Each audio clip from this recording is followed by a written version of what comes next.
थोड़ा सा रिवीजन करने वाले हैं। जो चैप्टर हमने पुराना किया था ना उसी को थोड़ा सा आगे बढ़ाने वाले हैं। कैसे करके स्टार्ट करने वाले हैं, तो हम लोग तापमान की इकाइयों को देखने वाले हैं आज। तापमान की इकाइयां मतलब क्या है, इससे सीधा मतलब यह है कि तापमान को मापने के लिए कुछ इकाइयां तो होंगी ही, है ना, कुछ मेजरमेंट होंगे तापमान को मापने के। वो खोज कितना हो रहा है ये देखो, खाम खाम है, देख लो, ये भी जाएगा यूट्यूब पे, ये भी चला जाएगा, तो इसलिए ज्यादा तापमान निकालो। आओ तापमान की इकाइयां देखते हैं हम लोग। तो तापमान की इकाइयों बेटा कितने तरीके के हमने पढ़े हैं, जो स्केल होते हैं जिनको हमें पढ़ना होता है। तो ये रिवीजन में है तो पता तो सभी को होगा, लगभग 3 पैमाने होते हैं, है ना, लेकिन आपको तो 2 ही पढ़ने हैं। वैसे कौन कौन से पैमाने होते हैं जानता है कोई? एक आध पैमाने के नाम बताओ, बोलो वैभव। केल्विन पैमाना होता है, सही बात है, केल्विन पैमाना है, डिग्री सेल्सियस, ठीक है। एक डिग्री सेल्सियस पैमाना भी है, डिग्री सेल्सियस पैमाना। और एक पैमाना और होता है बच्चों, फारेनहाइट पैमाना उसको बोलते हैं, लेकिन आपको वो अभी पढ़ना नहीं है, ठीक है, लेकिन मैं फिर भी लिख देता हूं, ठीक है। फारेनहाइट, या उसको अभी मत लिखो, चलो आप ऐसे ही समझ लो, 2 में ही लेके चलते हैं इसको, है ना। वैसे एक होता है फारेनहाइट, आप इतना याद रखना, ओके। हम लोगों को पढ़ने को मिलेगा फारेनहाइट पैमाना, लेकिन अभी नहीं मिलेगा, बाद में मिलेगा। चलो, तो केल्विन पैमाना हो गया और डिग्री सेल्सियस पैमाना हो गया, और इन दोनों पर ही टेम्परेचरों को मापना होता है बच्चों। और सवाल भी यहीं से बनते हैं हमारे पास, ठीक है, कि डिग्री सेल्सियस में आपको दे देगा और आपसे क्या पूछेगा कि केल्विन में इसका मान बताओ, ओके। तो इसको निकालने के लिए एक फॉर्मूला होता है। क्या फॉर्मूला होता है पता है? बोलो जरा, किसी को अगर फॉर्मूला पता हो तो। K बराबर C प्लस 273। सही है, K बराबर C प्लस 273। ये एक फॉर्मूला होता है जिसको लगाकर हम लोग आराम से सवालों को सॉल्व कर सकते हैं, ठीक है। अगर केल्विन में दे रखा है, नमन ने बिल्कुल ठीक बताया, अगर केल्विन में दे रखा है तो डिग्री सेल्सियस में आप आराम से इसको चेंज कर सकते हो। क्या ये फॉर्मूला सही है? बिल्कुल सही है सर, ठीक है, कोई दिक्कत नहीं इसमें। चलो भाई, तो मैं कुछ सवाल देने वाला हूं और जो बुक के हैं वही देते हैं हम लोग, ठीक है, ताकि आप लोग आसानी से कर सको। जैसे कि एक बुक में क्वेश्चन आ जाता है 270 केल्विन, केल्विन पैमाने का जो टेम्परेचर है वो कितना है? 270 केल्विन। आप इसको डिग्री सेल्सियस में बताओ, सेल्सियस पैमाने पर इसका तापमान बताना है, ओके। तो क्वेश्चन नंबर फर्स्ट है, कितना दे रखा है? 270 केल्विन तापमान है ये। डिग्री सेंटीग्रेड में आपको इसका मान बताना है। बता सकते हैं? बड़ा ही सिंपल है, करके दिखाओ जरा। कोई और कर सकता है? किसी को बुलाएं, यहां बुला लें? अच्छा, यहां डर लग रहा है, नहीं आना है, चलो कोई बात नहीं, इसको ऐसे करके दिखा दो, ठीक है। लिखो K बराबर C प्लस 273, ओके। अगर मैं इसको सॉल्व करूं तो K का मान कितना है, देख लो आप, कितना है? 270। अब यहाँ 270 K लिखा है तो 270 केल्विन टेम्परेचर है बेटा, K मत उतार लेना उसके साथ में, ओके। तो हमने यहां पर लिख लेंगे 270 बराबर C प्लस 273। कोई दिक्कत? ठीक। अब डिग्री सेंटीग्रेड में इसको निकालना है तो क्या करेंगे? 270 को उधर साइड भेज देंगे तो क्या हो जाएगा? C बराबर 273। अब ये प्लस का है तो उधर जाएगा, कैसा हो जाएगा? माइनस का हो जाएगा, तो माइनस 270। C का मान कितना हो गया? 3 डिग्री सेंटीग्रेड इसका आंसर हो जाएगा। समझ में आया? ऐसा कोई जिसको समझ में ना आया हो पीछे, समझ में आ गया? ठीक, चलो एक सवाल मैं और दे देता हूं, ओके।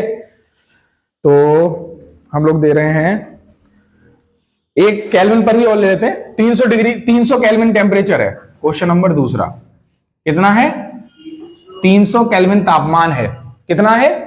300 केल्विन तापमान। आपको इसको सब चेंज करना है किसमें? डिग्री सेंटीग्रेड में। चेंज करो तो भाई, डिग्री सेंटीग्रेड में तापमान बताओ।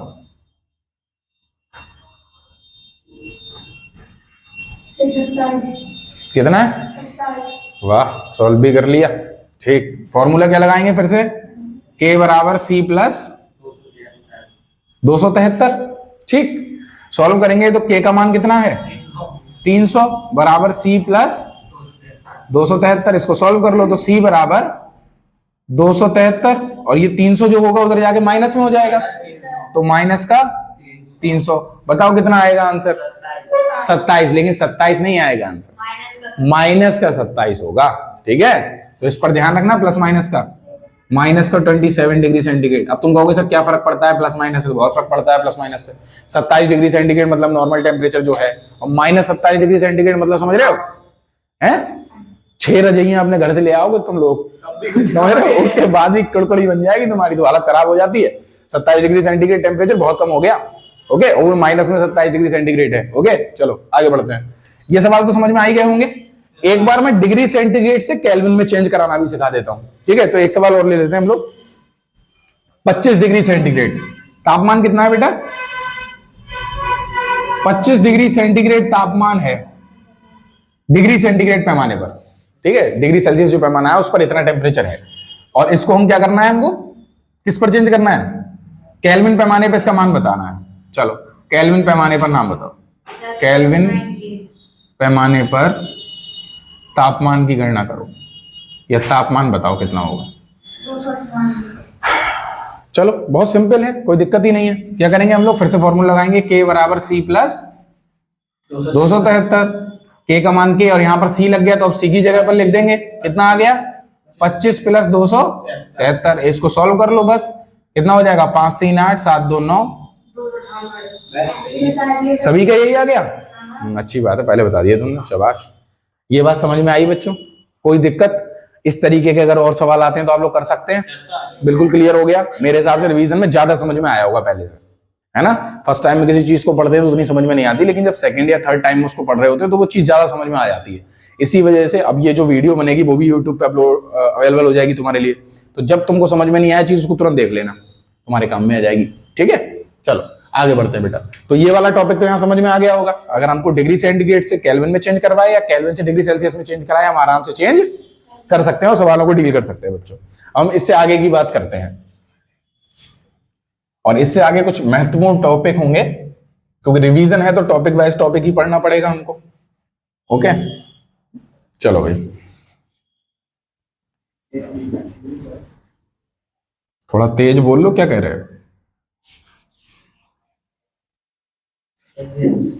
हाँ, कौन बोल रहा है? छोड़ दो बेटा, क्या मम्मी है वो तुम्हारी? क्या कर रहे है? छोड़ दो उसको।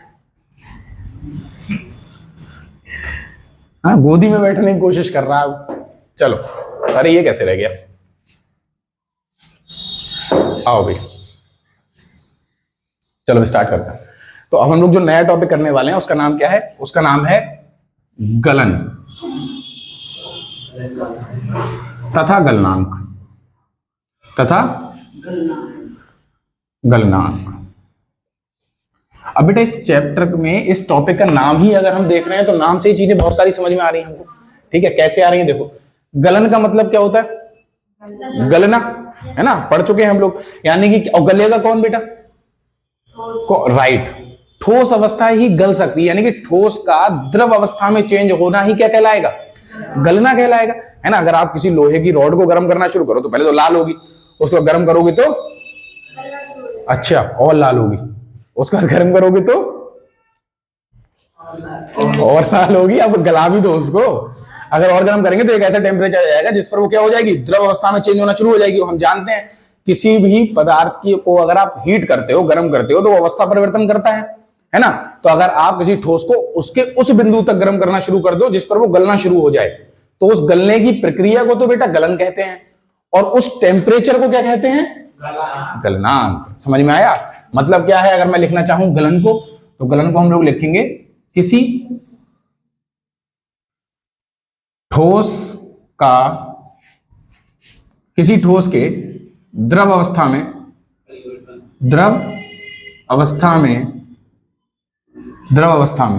बदलने की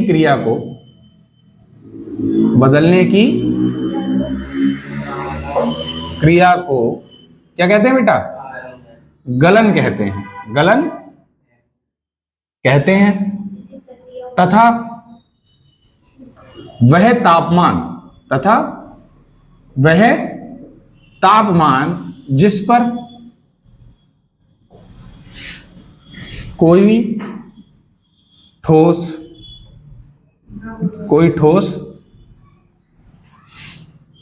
द्रव अवस्था में बदलना शुरू कर देता है,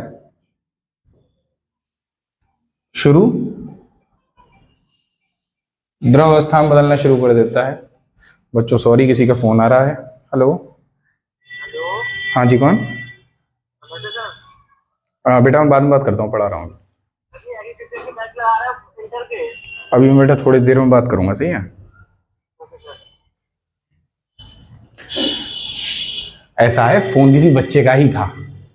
हाँ देखो, खुशी देखो इसके चेहरे पे। चलो, द्रव अवस्था में बदलना शुरू कर देता है। ओके, चलो बेटा आगे बात करते हैं। ये वाली बात समझ में आ गई ना, गलन और गलनांक वाली? तो गलन क्या है? ठोस का द्रव में चेंज होना। तो ठोस जब द्रव में चेंज हो रहा है, उसी प्रक्रिया को क्या बोल देंगे हम लोग? गलन। समझ में आ गया? गलनांक क्या होगा? तो वह टेम्परेचर, वह तापमान जिस पर कोई ठोस द्रव में चेंज होना शुरू हुआ है, उसी को हम लोग बोल देंगे क्या? गलनांक। ये बात समझ में आ गई? कोई डाउट हो तो बताओ, तो आगे बात करें हम लोग। ठीक लिखा है ना? जिस पर कोई, वह तापमान जिस पर कोई ठोस द्रव अवस्था में बदलना शुरू कर देता है, उस तापमान को ही क्या कहते हैं हम लोग? गलनांक कहते हैं बेटा। समझ में आया? बहुत अच्छी बात है। चलो, अब इसी का एक अपोजिट है, और वो आप लोग बताओगे क्या हो सकता है। नहीं, हम लोग हेमन को लेंगे पहले। हेमन तथा हेमांक। चलो,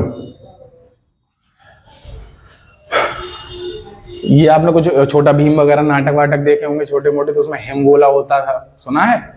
तो हिम का मतलब क्या होता है? बर्फ होता है ना। अब हिमन आ रहा होगा तो आपको समझ में आ रहा होगा कि बर्फ जमेगी यहां, तो है ना। हिम का मतलब ही क्या है? बर्फ से आ रहा है ना। तो आप थोड़ी समझ जाओगे, हिमन का मतलब जमने से संबंधित होगा। और जमेगा कौन? लिक्विड, यानी कि द्रव। द्रव पदार्थ ही जम सकता है, ऐसा तो थोड़ी ठोस जम गया हो कि सर एक खंबा हमारे बराबर में खड़ा था सर, वो खंबा जम गया। तो खंबा जम कैसे जाएगा? जम तो पहले से ही गया है, तभी तो खंबा है वो। ठीक, अगर पानी गिर रहा हो और वो जम सकता है, कि झरना सर गिर रहा था और एकदम खंबे की तरह खड़ा हो गया सीधा। अब झरना सीधा है। जैसे बहुत ज्यादा आप वैसे चले जाओ जहां पर बहुत ज्यादा टेम्परेचर लो रहता है, अगर आप वहां जाते हो तो इंसान को बड़ी दिक्कत होती है। टंकी से पानी जैसे ही निकाला तुरंत जम गया। अब इसमें बहुत सारी चीजों में आपको समस्या हो सकती है ना। देखो कितने नालायक हैं, सबके सब समझ गए। चलो, फिलहाल वहां तक नहीं जाना है हम लोगों को, बस इतना समझना है कि अगर आप टंकी से पानी निकाल रहे हो तो जैसे ही आप एटमॉस्फेयर में पानी आ रहा है, पहली बार तो टंकी में जम जाता है, लेकिन अगर बाई चांस आप निकालते हो तो निकलते ही जम रहा है। इसका मतलब क्या है कि एटमॉस्फेयर में आने के तुरंत ही साथ वो क्या हो रहा है? पानी जम जा रहा है। लेकिन ऐसा होता थोड़ी कि टंकी से सही सलामत आ रहा है, टंकी में भी जम जाता है पानी, टंकी से ही नहीं निकलता। ओके, हाँ देखो, चलो शांत हो जाओ। बॉडी के अंदर ब्लड इतनी जल्दी नहीं जमता है, क्योंकि बॉडी हम हमेशा ही हीट रहती है और वो बनाने की भी कोशिश करती रहती है। नमन को जरूरत से ज्यादा हंसी आ रही है। चलो, हेमन तथा हेमांक समझ में आया? मतलब ये समझ में आ गया, हेमन और हेमांक को हम समझते हैं। मतलब क्या है? हेमन क्या होगा? बोल दो, चलो मन हो रहा है। कोई ठोस, कोई ठोस, कोई नहीं, कोई द्रव जमना शुरू कर। ठीक ठीक ठीक, सही है। हेमन क्या है? हेमन है किसी भी द्रव के ठोस में बदलने की प्रक्रिया। ठीक, एक लाइन में ऐसे याद कर लो। हेमन क्या है? किसी द्रव के ठोस में बदलने की प्रक्रिया को ही हेमन कहते हैं। और हेमांक तो वह तापमान जिस पर कोई द्रव ठोस अवस्था में बदल जाता है, उसको हेमांक कह देते हैं। समझ में आया? इन दोनों ही पॉइंटों को फटाफट लिख लेते हैं हम लोग। तो हेमन को क्या बोलेंगे? तो किसी द्रव के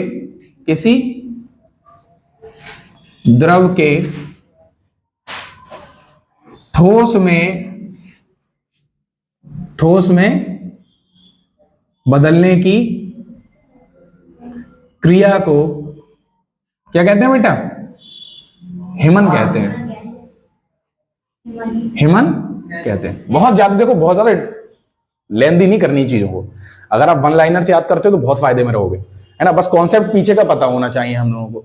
बहुत ज्यादा पूरी की पूरी रामायण याद करके कुछ नहीं करना है हमको, ठीक है। बस हमको हर चीज के बारे में, हर टॉपिक टच होना चाहिए और सबके बारे में थोड़ा थोड़ा पता होना चाहिए। अगर सबके बारे में थोड़ा थोड़ा पता है तो आपका काम चल जाना है, ठीक है। चलो भाई आगे बात करते हैं। अब हेमांक देख लो। अब हेमांक क्या होगा? तो वह तापमान जिस पर कोई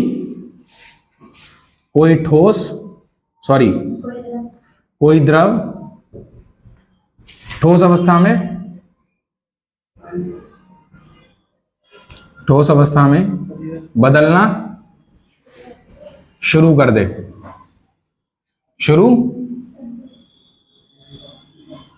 कर देता है, वह क्या कहलाता है बेटा? हिमांक कहलाता है।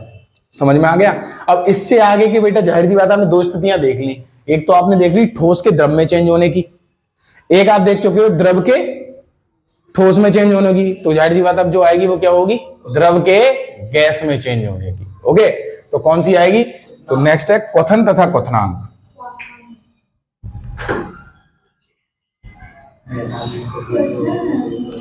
क्वथन तथा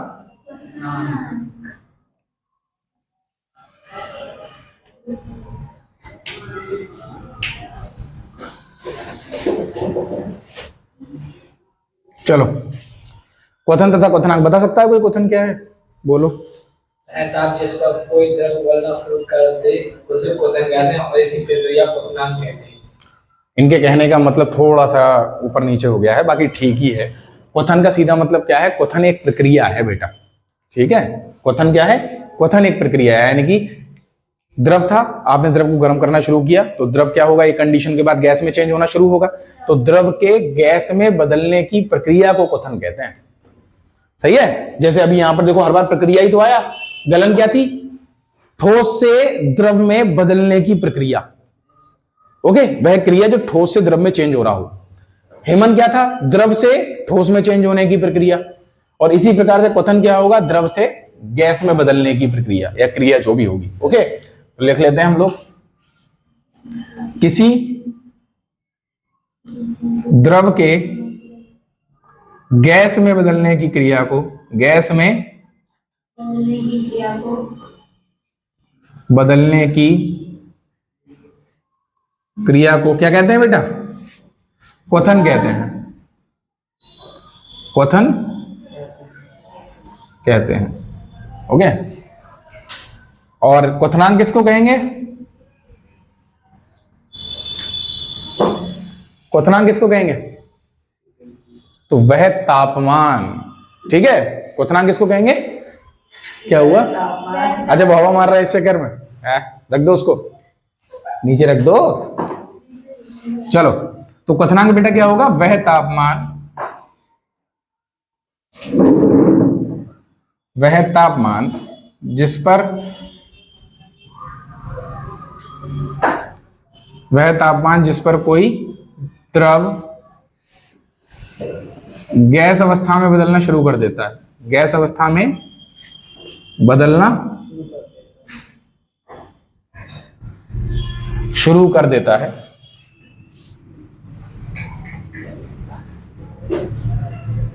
गैस अवस्था में बदलना शुरू कर देता है, उसको हम क्या बोलते हैं? क्वथनांक। बेटा समझ में आया? कोई दिक्कत? यहां तक तो क्लियर हो गया होगा। गर्मी मुझे ही लग रही है, तुम लोगों को भी लग रही है? हैं? तुमको भी लग रही है? अब गर्मी का एहसास होने लगा, ऐसा लग रहा है उल्टी गर्मी आ रही है क्या? चलो, जैसे जैसे मौसम और ठंडा होता चला रहा है, लेकिन हमारे यहाँ गर्मी हो रही है। अच्छा, होगी भी। क्यों हो रही है? क्योंकि देखो, किसी द्रव के गैस में बदलने की क्रिया, और द्रव गैस में कब बदलेगा? जब उसको हीट करेंगे। तो यहां हम गर्म ही तो कर रहे हैं, इसलिए बेटा टेम्परेचर बढ़ रहा है। ठीक? कहोगे सर इससे पहले जमाया भी था, है ना? इससे पहले तो जमाया भी था, है ना? द्रव से तो ठंड किसी को नहीं लगी। कोई बात नहीं बेटा, गलाया भी तो था ऊपर, है ना? तो ज्यादा गर्मी है, हीट ज्यादा है इस समय वर्तमान में। यहां तक समझ में आ गया? कोई दिक्कत तो नहीं है? बहुत अच्छी बात है। तो बेटा अब हम लोग जो नेक्स्ट टॉपिक अपना पढ़ने वाले हैं उसका नाम क्या है? उसका नाम है गुप्त ऊष्मा। अब देखता हूं मैं कि गुप्त ऊष्मा किस किस को पता है। आपसी बातचीत मत करो। गुप्त ऊष्मा,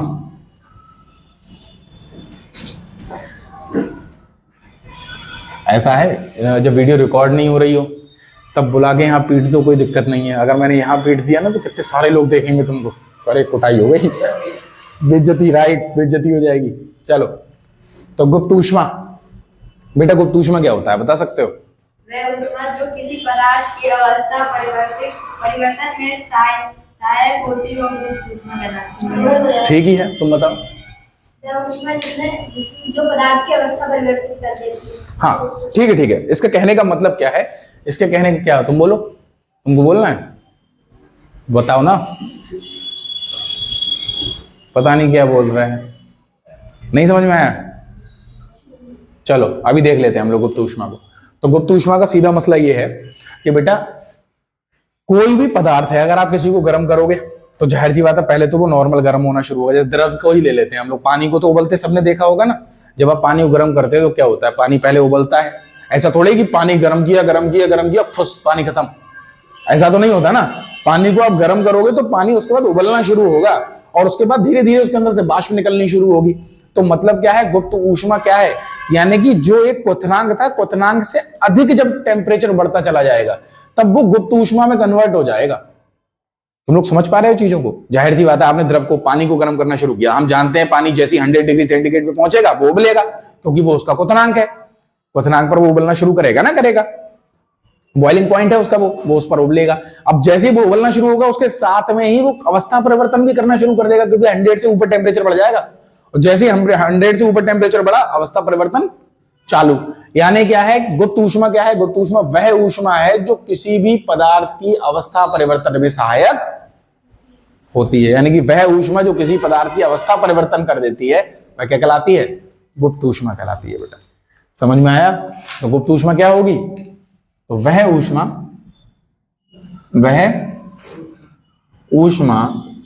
जो किसी पदार्थ की